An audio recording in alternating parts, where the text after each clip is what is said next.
મારું નામ ઉર્મિલા છે.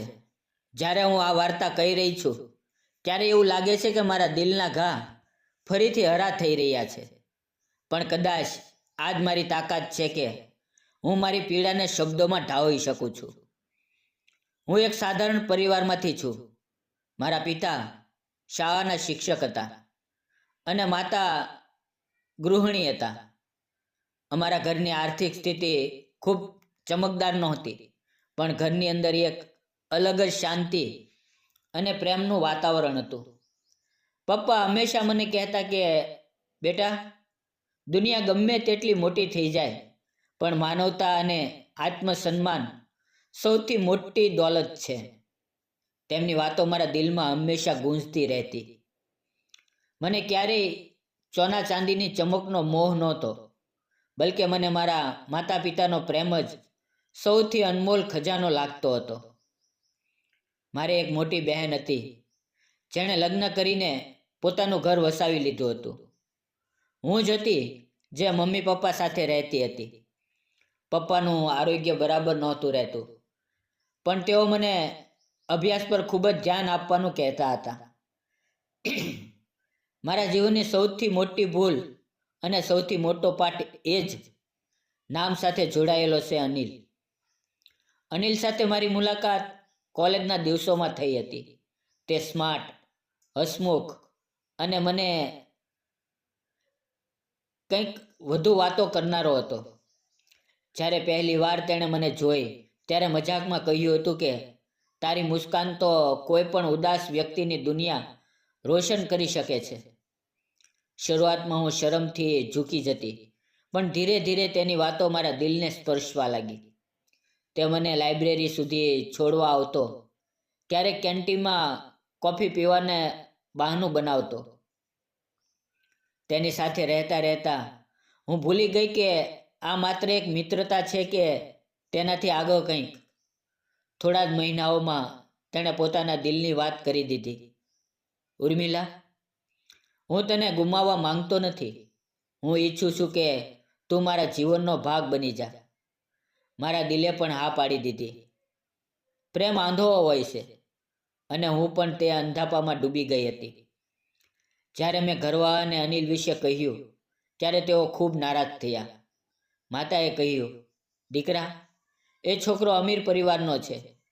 તેના ઘરવાળાને દહેજ જોઈએ છે. અમે તો માત્ર ઇજ્જત અને પ્રેમ આપી શકીએ છીએ. શું તે તને સંભાળી શકશે? પપ્પાએ પણ સમજાવ્યું, ઉર્મિલા, જીવન માત્ર પ્રેમથી નથી ચાલતું. તેમાં વિશ્વાસ, સન્માન અને પરિવારનો સહયોગ જોઈએ છે.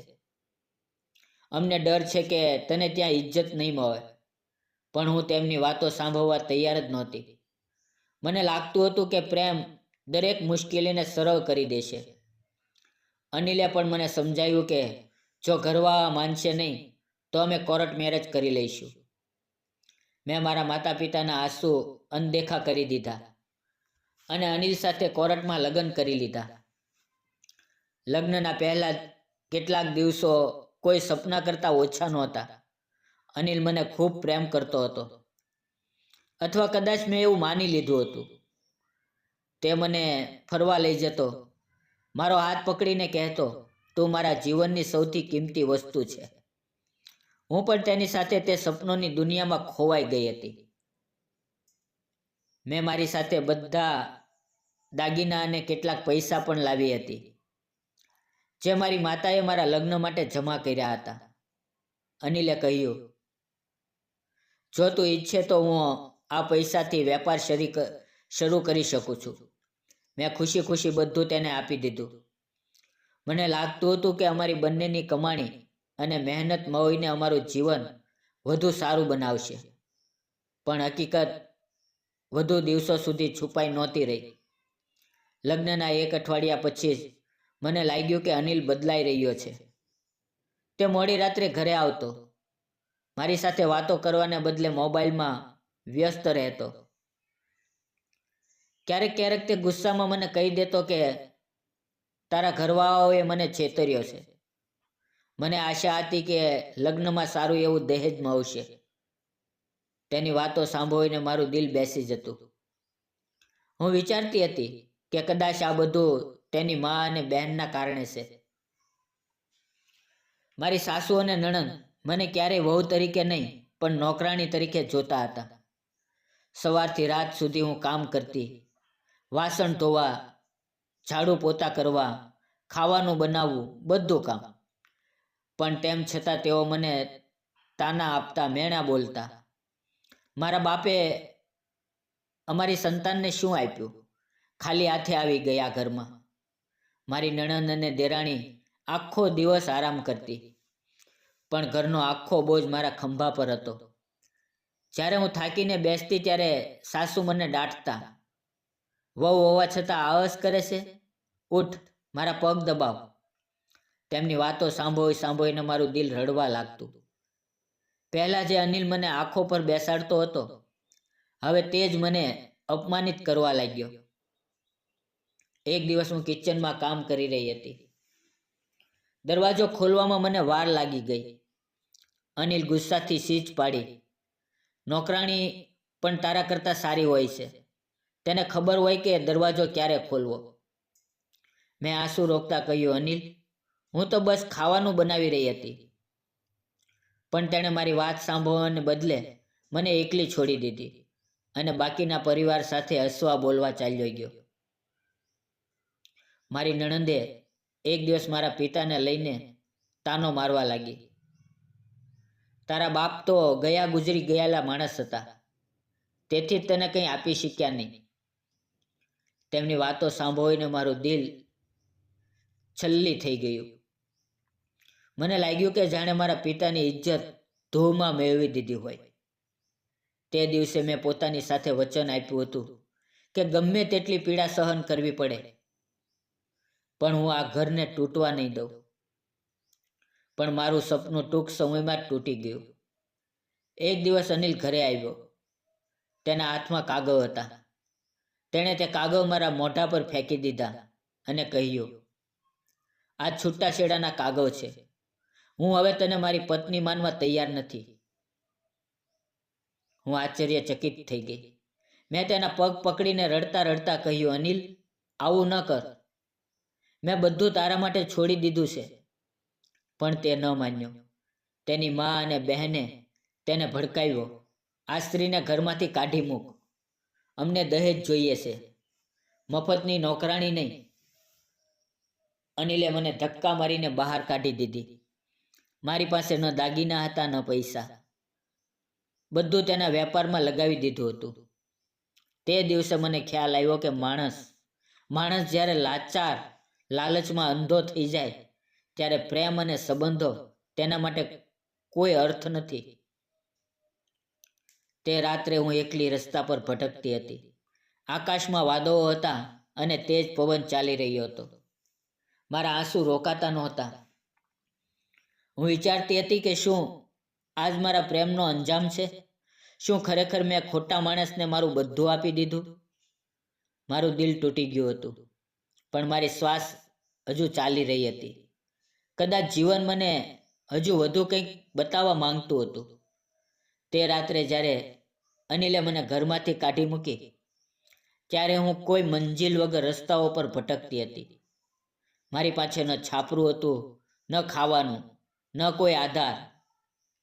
ઠંડા પવન મારા આંસુ સૂકવાની કોશિશ કરી રહ્યા હતા, પણ મારું દિલ એટલું ભારે હતું કે કંઈ સુખ આપી શકતું નહોતું. મેં મંદિરના પગથિયા પર બેસીને આકાશ તરફ જોયું. દિલમાં ભગવાનને પ્રશ્ન કર્યો, શું આજ મારી કિસ્મત છે?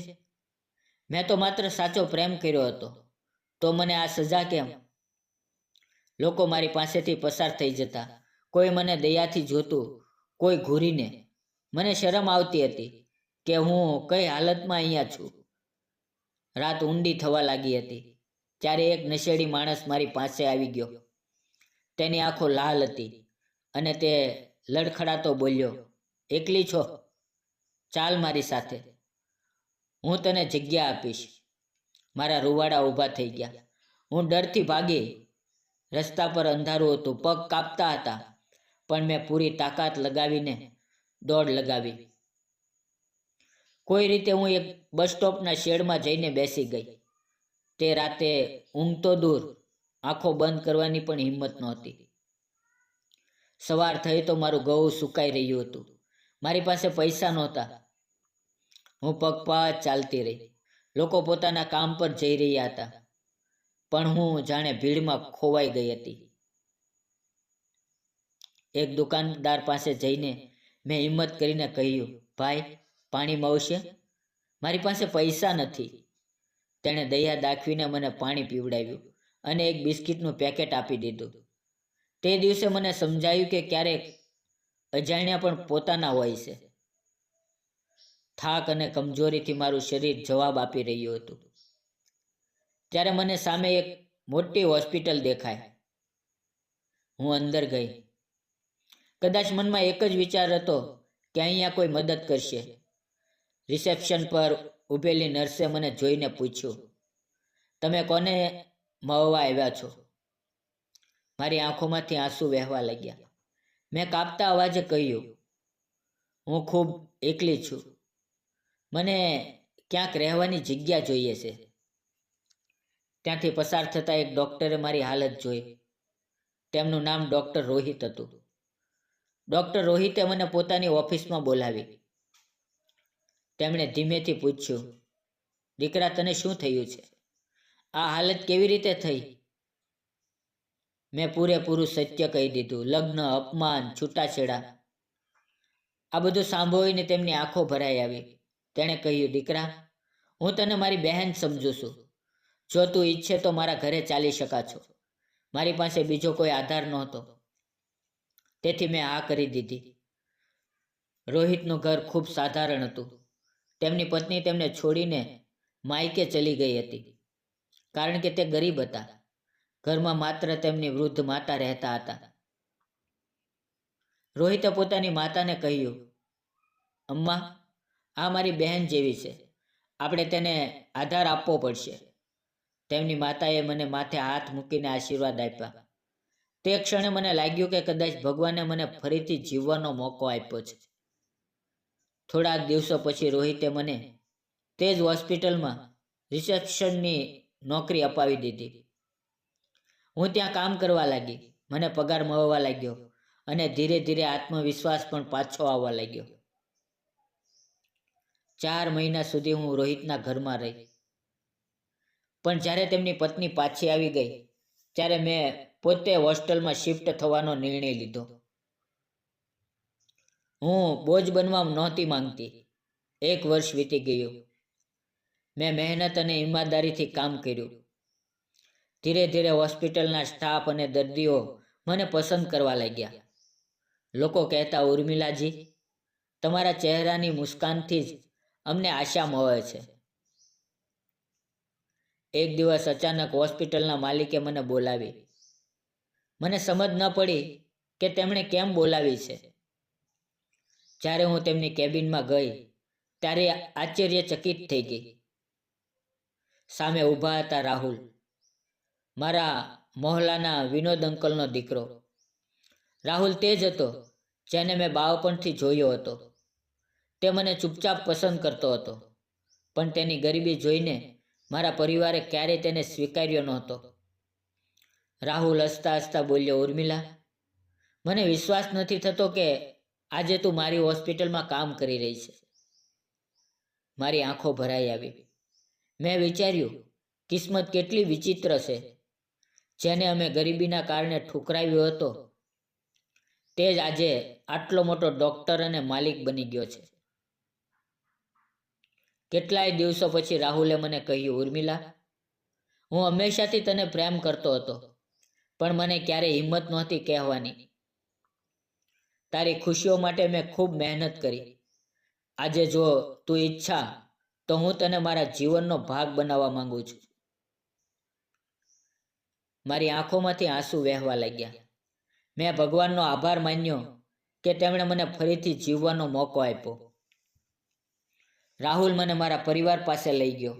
મને જોઈને મા અને બહેન ફૂટી ફૂટીને રડી પડ્યા. માતાએ કહ્યું, બેટા, અમે તને ગુમાવી દીધી હતી, પણ ભગવાને તને પાછી મોકલી દીધી. તે રાહુલને ભેટી પડ્યો અને અમારા સંબંધને સ્વીકાર કરી લીધો. 1 મહિનાની અંદર જ અમારા લગ્ન થઈ ગયા. આ વખતે લગ્ન ધામધૂમથી થયા, પણ સૌથી મોટી વાત એ હતી કે તેમાં દેખાડો નહીં, પણ સાચો પ્રેમ અને અપનાપણું હતું. રાહુલ મને દરેક ક્ષણે સન્માન આપે છે. નાની વાત પર પણ મારી સલાહ પૂછે છે. મને લાગે છે કે હવે મારા જીવનને સાચો અર્થ મળી ગયો છે. સમય વીત્યો. એક દિવસ હોસ્પિટલમાં એક દર્દી આવ્યો. તેના વાળ વિખરાયેલા હતા, કપડાં ગંદા હતા અને એક પગ પ્લાસ્ટરમાં હતો. જ્યારે મેં તેને જોયો ત્યારે મારું દિલ જોરથી ધડકી ઉઠ્યું. તે અનિલ હતો. તેણે અચકાતા કહ્યું, ઉર્મિલા, મને માફ કરી દે. હું બરબાદ થઈ ગયો છું. વેપાર ડૂબી ગયો. પરિવારવાળાએ મને છોડી દીધો. હું એકલો છું. મારામાં ગુસ્સો પણ હતો અને દયા પણ. મેં કહ્યું, અનિલ, તે મને ત્યારે છોડી દીધી હતી જ્યારે હું સૌથી કમજોર હતી. પણ આજે માનવતાના નાતે હું તને માફ કરું છું. રાહુલે તેની સારવાર મફતમાં કરાવી. અનિલ ધીરે ધીરે સાજો થયો અને તેણે પોતાની ભૂલોમાંથી શીખ્યો. તેણે મારી પાસે હાથ જોડીને કહ્યું, ઉર્મિલા, તું સાચે જ ખૂબ મહાન છે. કાશ મેં તને ત્યારે સમજી લીધી હોત. મેં માત્ર મુસ્કુરાતા જવાબ આપ્યો, હવે મારું જીવન રાહુલનું છે. પણ તને એક વાત યાદ રાખવી જોઈએ, લાલચ ક્યારેય કોઈનું ભલું નથી કરતી. આજે હું રાહુલની પત્ની છું. અમારું જીવન ખુશખુશાલ છે. પણ જ્યારે પણ હું પાછળ વળીને જોઉં છું ત્યારે મને લાગે છે કે મારી વાર્તા માત્ર મારી નથી, પણ તે તમામ સ્ત્રીઓની છે જે દહેજ, લાલચ અને અપમાનનો ભોગ બને છે. મેં શીખ્યું કે સાચો પ્રેમ તે જ છે જેમાં સન્માન અને અપનાપણું હોય, અને માનવતા એ જ છે કે જે આપણને દુઃખ આપનારને પણ માફ કરતા શીખવે. મિત્રો, વાર્તા કેવી લાગી? સારી લાગી હોય તો લાઈક અને કોમેન્ટ જરૂર કરજો. ધન્યવાદ મિત્રો.